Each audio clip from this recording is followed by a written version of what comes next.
Hello दोस्तों, स्वागत है आप सभी का अपना चैनल अंकिता दीदी टीचिंग। तो आज हम पढ़ने वाले हैं टेंस। तो देखते हैं टेंस का मतलब क्या होता है ना।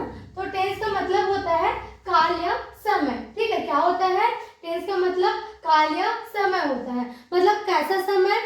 ऐसा समय देखो, जब हम जन्म लेते हैं, ठीक है, तो क्या होता है हमारा समय चालू होता है। ठीक है, जब हम जन्म लेते हैं तो क्या होता है हमारा समय चालू होता है। और जब हम मरते हैं, ठीक है, जब हमारी मृत्यु होती है तो हमारा समय क्या होता है? खत्म हो जाता है। तो जो हमारे जन्म से लेकर मृत्यु तक के समय है उसी को क्या बोलते हैं? हम टेंस बोलते हैं। और हिंदी में उसे क्या बोल सकते हैं? काल या समय बोल सकते हैं, है ना। तो आज हम ना पूरे टेंस के हर एक छोटी छोटी चीज के बारे में पढ़ेंगे। ठीक है, ये वीडियो लंबा जरूर होगा लेकिन इससे आपको क्या होगा? डाउट क्लियर ही हो जाएगा। ठीक है, अब देखो जो टेंस है वो एक वीडियो में तो कंप्लीट नहीं हो सकता। ठीक है, लेकिन हम इसको कई पार्ट में बांट कर इसको कंप्लीट करेंगे। ठीक है, लेकिन आपको टेंस से संबंधित जितना भी डाउट्स होगा वो इस वीडियो के द्वारा आपका क्या हो जाएगा? क्लियर हो जाएगा। ठीक है, तो अगर आपको टेंस के बारे में बिल्कुल डिटेल से पढ़ना है तो वीडियो को स्किप मत करिएगा। ठीक है, तो देखते हैं टेंस, है ना। तो टेंस मतलब क्या होता है? समय या काल। मतलब ऐसा समय जो हमारे जन्म के साथ चालू होता है और हमारी मृत्यु के समय क्या होता है? खत्म होता है। वो क्या होता है? टेंस होता है। ठीक है, तो टेंस पढ़ने से पहले हमको सबसे पहले कुछ चीजों का ज्ञान होना चाहिए। ठीक है, जैसे कि सब्जेक्ट क्या होता है, हेल्पिंग वर्ब क्या होता है, वर्ब क्या होता है, ऑब्जेक्ट क्या होता है। ठीक है, इन चारों चीज का हमको पता होगा तभी हम क्या पढ़ पाएंगे? टेंस को अच्छे से पढ़ पाएंगे, है ना। तो सबसे पहले हमको टेंस पढ़ने के लिए क्या चाहिए रहता है? सब्जेक्ट चाहिए रहता है। ठीक है, क्या चाहिए रहता है? सब्जेक्ट। तो सबसे पहले देखते हैं सब्जेक्ट क्या होता है। ठीक है, तो सब्जेक्ट को हिंदी में क्या बोलते हैं? कर्ता बोलते हैं। क्या बोलते हैं जी? कर्ता बोलते हैं। ठीक है, सब्जेक्ट को हिंदी में क्या बोलते हैं? कर्ता।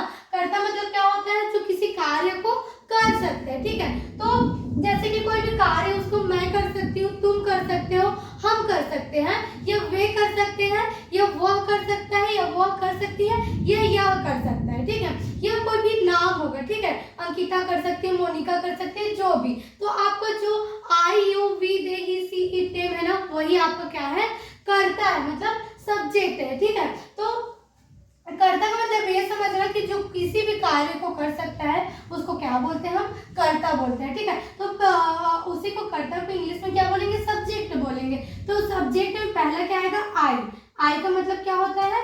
मैं होता है। ठीक है, क्या होता है? मैं होता है। यू का मतलब क्या होगा? तुम होगा। ठीक है, क्या होता है? तुम। वी का मतलब क्या होता है? हम। दे का मतलब क्या होता है?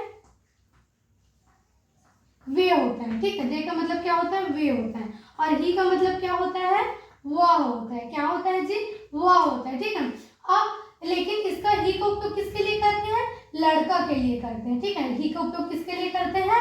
लड़का के लिए करते हैं। और सी का मतलब भी क्या होता है? वह होता है। क्या होता है जी?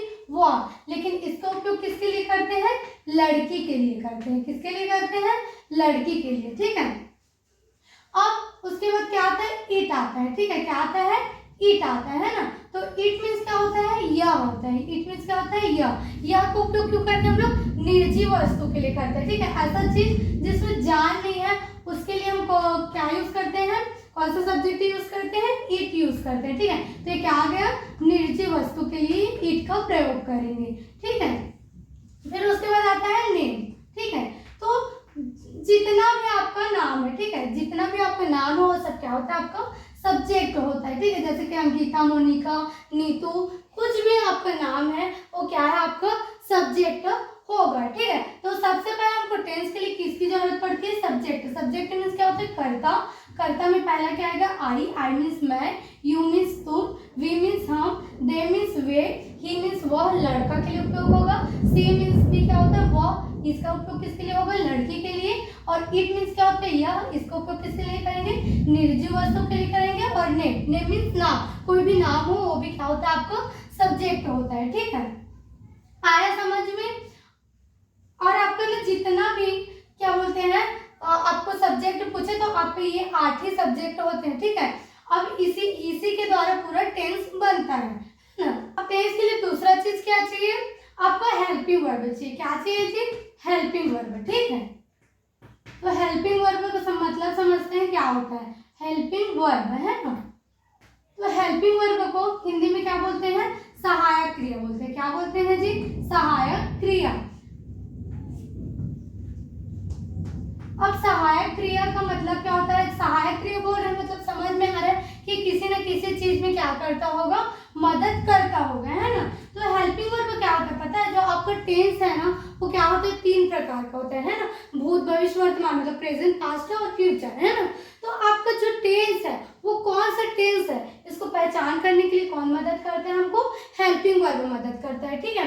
तो हेल्पिंग वर्ब का क्या कार्य है? टेंस की पहचान करने के लिए, ठीक है। टेंस की पहचान करने के लिए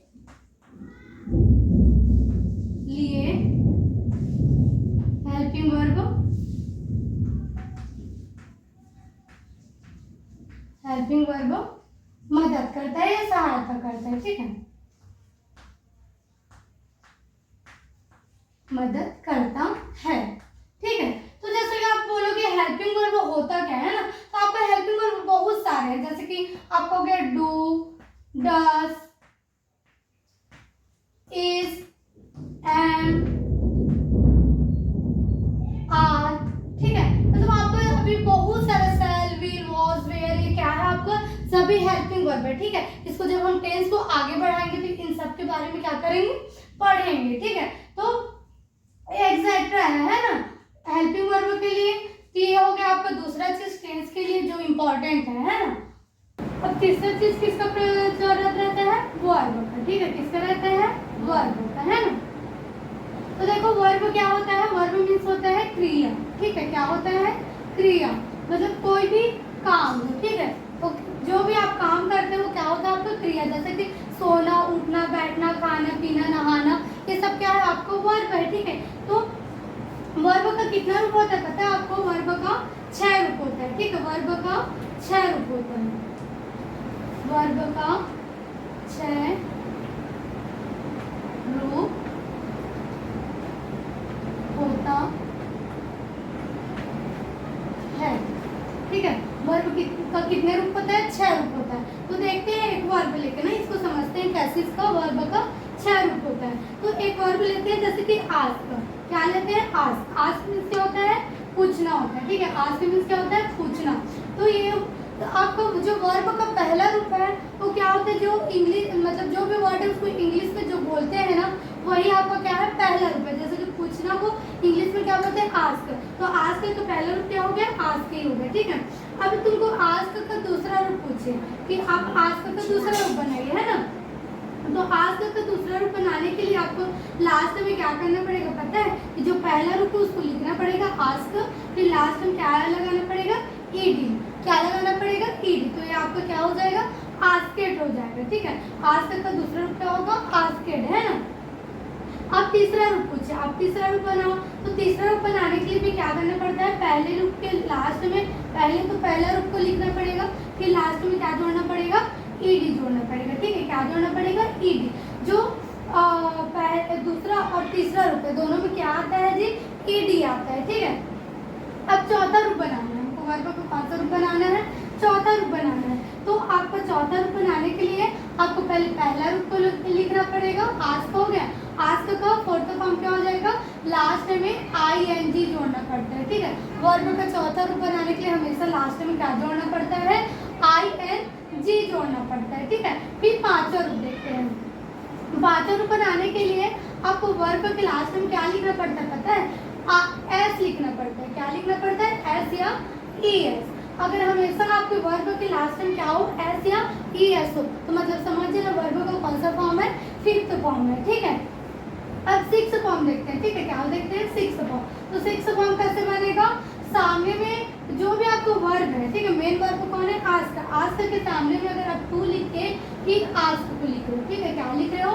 सामने में क्या लगाना है? टू, फिर क्या लगाना है? आपका जो वर्ब है उसको। तो वो वर्ब का कौन सा रूप बन गया? छठा रूप बन गया, ठीक है। तो इस प्रकार वर्ब का 6 रूप होता है।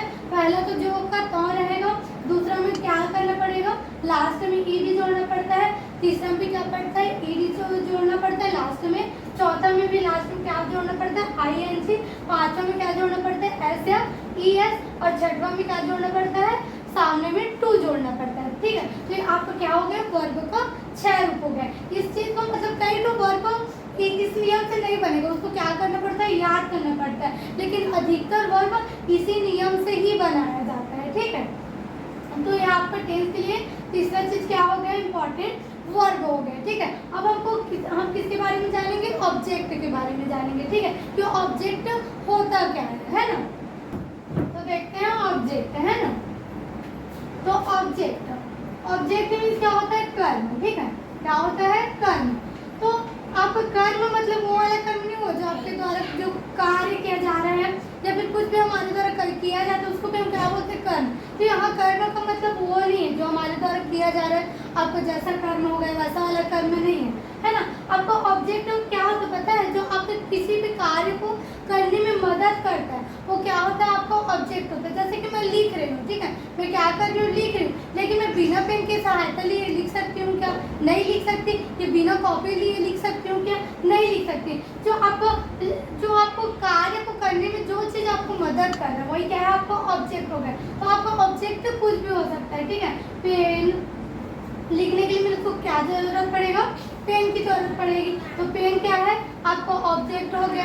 ठीक है, जैसे कि मेरे को और लिखने के लिए क्या का जरूरत पड़ेगा, ये क्या बोलते हैं, ब्लैक बोर्ड का जरूरत पड़ेगा। ठीक है, तो आपका बोर्ड भी क्या हो गया, आपका ऑब्जेक्ट हो गया। ठीक है, फैन, आप जितना भी ये चीज है ना, कि मतलब जो आपको कार्य को पूरा करने में आपकी सहायता कर रहा है, तो वो क्या होता है, आपका ऑब्जेक्ट होता है। ठीक, तो आपका ऑब्जेक्ट कुछ भी हो सकता है जो आपके कार्य को पूरा करने में मदद कर रहे हैं। ठीक है, तो आज की वीडियो में हम लोग इतना ही पढ़ेंगे कि टेंस के लिए कौन कौन सी चीज़ों की हमको ज़रूरत पड़ती है, क्यों कौन कौन सी चीज़ के बारे में जानने की हमको बहुत ज़्यादा ज़रूरत रहता है टेंस पढ़ने से पहले। Thank you.